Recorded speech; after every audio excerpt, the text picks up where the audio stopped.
Somewhere in the Wild West, a sharpshooter named Buster Scruggs rides his horse through isolated land. At first glance, he comes off as a cheerful, singing cowboy, but the truth is, he's the most dangerous gunfighter around, with a large bounty on his head.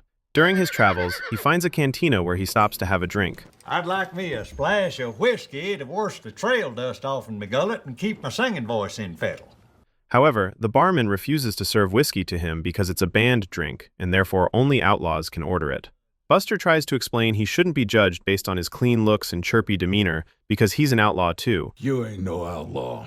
Sir, it seems that you are no better a judge of human beings than you are a specimen of one. This cowboy ends up quickly regretting underestimating his enemy because Buster is incredibly fast and draws his gun in a second to shoot every single person in the cantina. Huh. It appears that the vitals of this lucky son of a gun remain unpunctured. Sloppy shooting on my part. The coup de grace I'll leave to the wolves and Gila monsters. Adios, amigo. After that, Buster continues traveling until he reaches Frenchman's Gulch, a town he's never been to before. His first stop is the local saloon, where he is required to leave all his weapons at the entrance due to a strict no firearms rule. He then joins a poker game at a nearby table, on the condition that he plays the hand left behind by a player who just walked away. Unfortunately, when Buster looks at the cards, he realizes the previous player had the notorious dead man's hand, and he refuses to play it. This angers the others at the table, especially a dangerous man named Joe. Believing himself above the rules, Joe pulls out a hidden gun to threaten Buster. I'd appreciate it if you'd deposit your weapon in the receptacle by the swinging doors. And if I don't. The incident fills the saloon with heavy tension, so Buster begins improvising a song about Joe, encouraging everyone to join in singing and dancing. The lively moment is abruptly interrupted when Joe's brother arrives, having learned what happened, and challenges Buster to a duel for revenge. Once again, Buster shows he's the fastest gunman around. After skillfully shooting each of the man's fingers, he finishes him off while looking at his reflection in a mirror, just to show off. Feeling as confident and smug as ever, Buster is suddenly confronted by another singing cowboy who rides into town, the Kid, who also challenges him to a duel. Another young fella with something to prove. I gotta set myself up in the undertaking business. Stop doing all the skill work so another man can profit. This showdown is even quicker than the last, but this time Buster is the one who dies, finally meeting someone faster than him. As his spirit leaves his body, Buster admits he should have expected this outcome, realizing no one stays on top forever, and even joins in singing the Kid's song. Meanwhile, in New Mexico, a young cowboy comes across a remote bank and attempts to rob it. The teller pretends to cooperate, bending down as if to gather the money, but instead reaches for hidden weapons and fires as a distraction before trying to escape. The cowboy manages to avoid the shots and quickly grabs money from the cash box, but as he runs outside, the teller starts shooting again, forcing him to take cover behind a well. The cowboy tries to return fire, but it's useless. The banker has covered himself with pots and pans that deflect the bullets. With this protection, the teller gets close enough to knock the cowboy unconscious. When the cowboy wakes up hours later, he finds himself tied to a tree, with his hands secured to his horse's saddle. A posse has already judged him guilty and sentenced him to death, giving him a chance to say his final words. That pan covered son of a bitch back at the bank don't hardly fight fair, in my opinion. That it? I reckon it is. A group of Comanche warriors attacks, killing the entire posse, but leaving the cowboy alive on his horse, seemingly for their own amusement so he can suffer slowly. The cowboy spends hours trying to keep his horse from moving too much and triggering his death. Eventually, he gets lucky when a drover comes across him and frees him by shooting the rope, allowing him to ride along for safety. But his luck doesn't last long. The drover turns out to be a rustler, and when another posse arrives, he rides off, leaving the cowboy to be arrested again. Soon after, the cowboy is brought into town, where a judge quickly declares him guilty and sentences him to hang.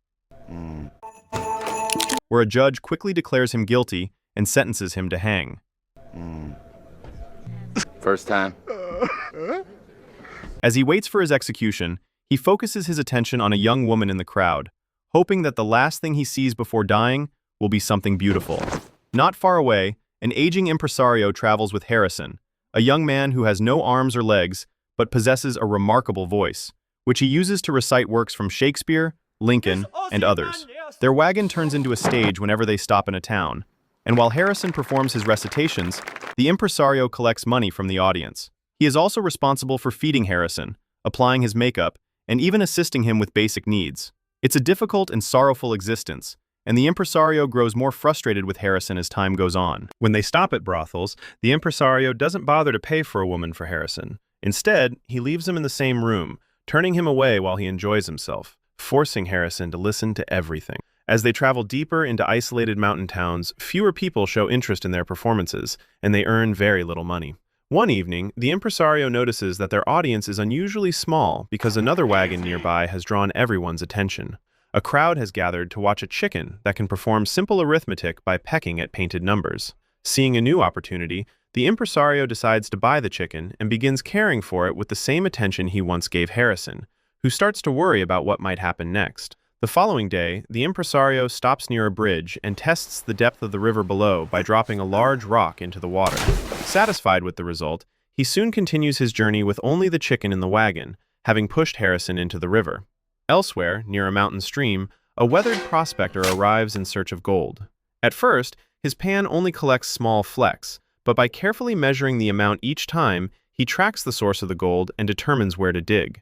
He sets up camp by the river, surviving by catching fish and taking eggs from nearby nests. After several days of digging small holes, the prospector is finally able to pinpoint the source and begins digging deeper.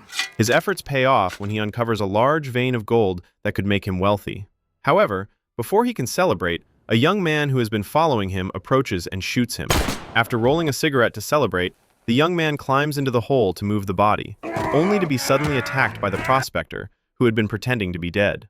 The old man struggles with him, manages to take the gun, and kills him. He then checks his wound and realizes the bullet passed cleanly through his body without hitting anything vital. Once he bandages himself, the prospector finishes extracting the gold, buries the young man in the hole, and leaves the valley with his newfound wealth. Meanwhile, siblings Alice and Gilbert join a wagon train traveling along the Oregon Trail. Gilbert isn't particularly skilled in business, but he claims to have arranged for a partner who is willing to marry his sister once they reach Oregon. Traveling with them is Gilbert's dog, President Pierce, who irritates the other travelers with constant barking. Shortly after the journey begins, Gilbert suffers a severe coughing fit and dies, likely from cholera. The wagon train leaders, Billy and Arthur, help Alice bury him and then ask whether she wants to continue with them or return home. Realizing she has nothing to go back to, Alice chooses to stay and continue toward Oregon in search of a better future. The next day, she receives troubling news.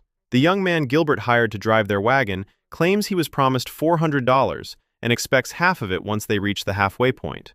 Alice has no money, and if her brother had any, it was buried with him. Since turning back is no longer an option, Alice asks Billy and Arthur for advice. They point out that the amount the driver is asking for is unusually high. While Alice blames Gilbert for his poor business sense, Billy suspects the young man may be lying and advises her to ignore him for now. He suggests that when they reach the halfway point, he will try to intimidate the driver into revealing the truth. Because the other travelers keep complaining about President Pierce, and Alice doesn't want to take responsibility for a dog that isn't hers, she agrees when Arthur helps remove the dog by taking it out into the valley and scaring it away with a gunshot into the air. He moved just as I fired. I don't believe I hit him at all.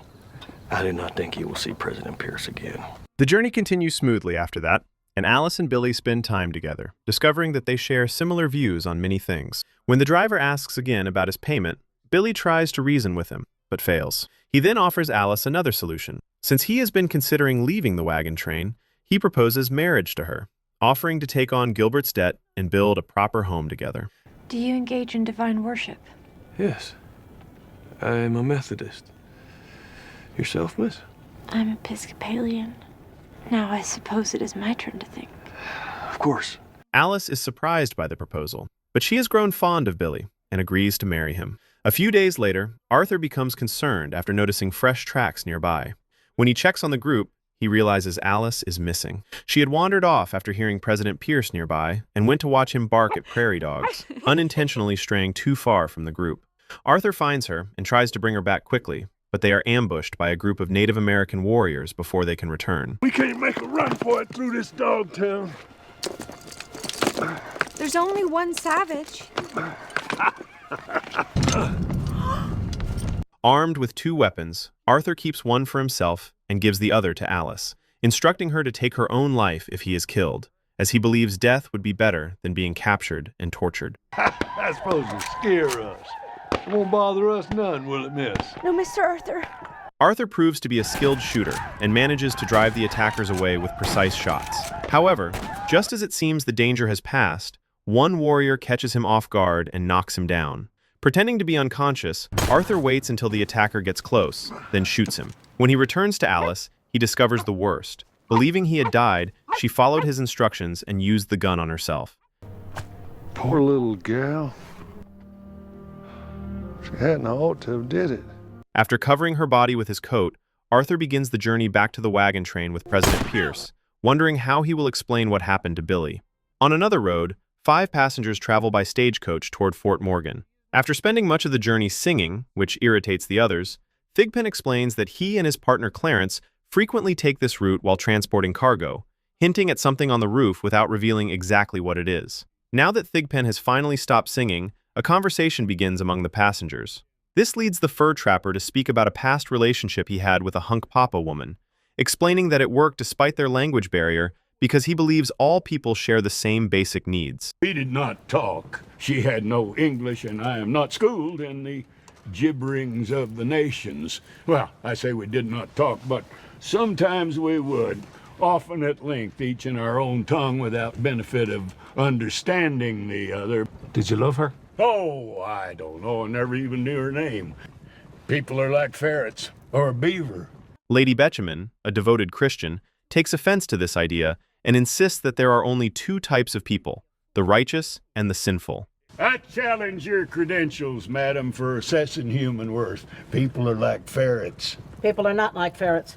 And I speak not on my own authority, but on that of the Holy Bible. But I don't suppose you have ever been much occupied with the betterment of your soul. Well, I'm not an enemy of betterment, but I am kept very busy with my traps. This sparks a debate about human nature, with Frenchman René also joining in. Meanwhile, Thigpen and Clarence mostly observe, occasionally making small remarks while enjoying the discussion. When René questions whether Lady Betjeman has remained faithful to her husband during their time apart, she becomes so outraged that she nearly faints. René leans out the window to ask the driver to stop the coach, but gets no response, prompting Thigpen to explain that company policy forbids stopping for any reason.